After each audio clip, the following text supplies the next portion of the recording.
Hello, we are live.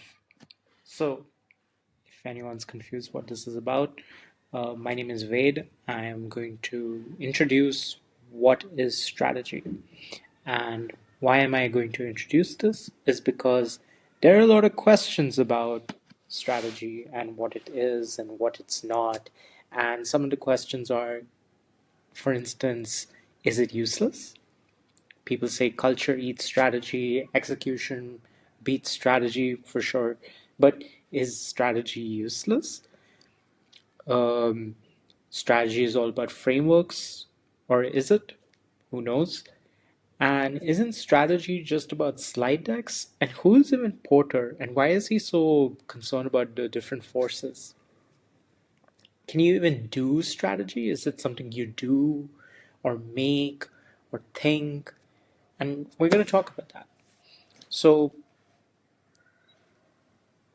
here's the basic. Strategy is about decision making. It's about making choices. And it's not about any kind of choice. It's about choices that can solve problems. And what kind of problems? Well, it's for ambiguous problems with high stakes. And we have a few examples of companies that have solved problems that are quite high stake, let's say. Just moving this around a bit. But for instance, we have Netflix. Now, Netflix, before they became the streaming billion-dollar giant, they used to do a mail order service. They used to rent out DVDs and send it to your homes.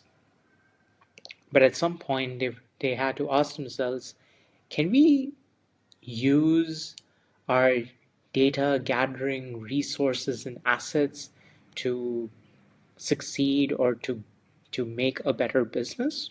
That's an interesting question. Then there's the Sony Walkman. So when the Sony Walkman came out for Sony, it was kind of revolutionary. Sony was really hot as a company and they were doing well. And the question for them really was, we're doing really well. How can we get better? How can we take advantage of this positive glory that we have won for ourselves thanks to the Walkman? And lastly is Zomato. For those who are not familiar with the Indian market, Zomato is one of the biggest food delivery marketplaces in India. They are pretty much like DoorDash if you're in the US or Uber Eats.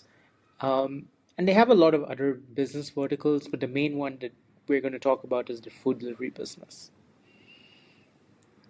So, all of them had very interesting problems and questions, which were in Netflix's cases, what else can we do with what we have?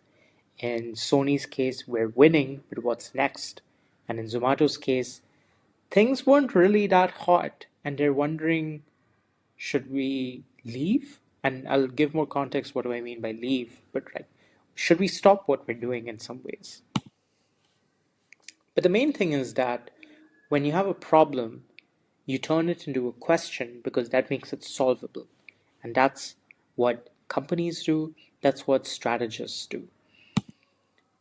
And the way they do it is by framing a question into a problem statement. And this is where a framework comes in. So the ones that consulting firms like to use is called SCQ. So S is the status quo, it's where you are, it's what's the situation. C is complication. So this is what's changed, what's the trigger that's happened in this, in let's say normal land, what's the typhoon that's hit you. And finally then is, what are you going to do about it? What's the problem? And what's the main question to solve? When you have these three elements, you have a problem statement. So for instance, for Zomato, we just talked about them. So they are a food delivery marketplace. They used to be global. Their main headquarters was in India. They were facing profitability problems. This is the complication. And they wanted to divest from international markets outside of India. One of their international markets was in Dubai, for instance. And the question is, should we exit the Dubai market? That's how you frame a problem.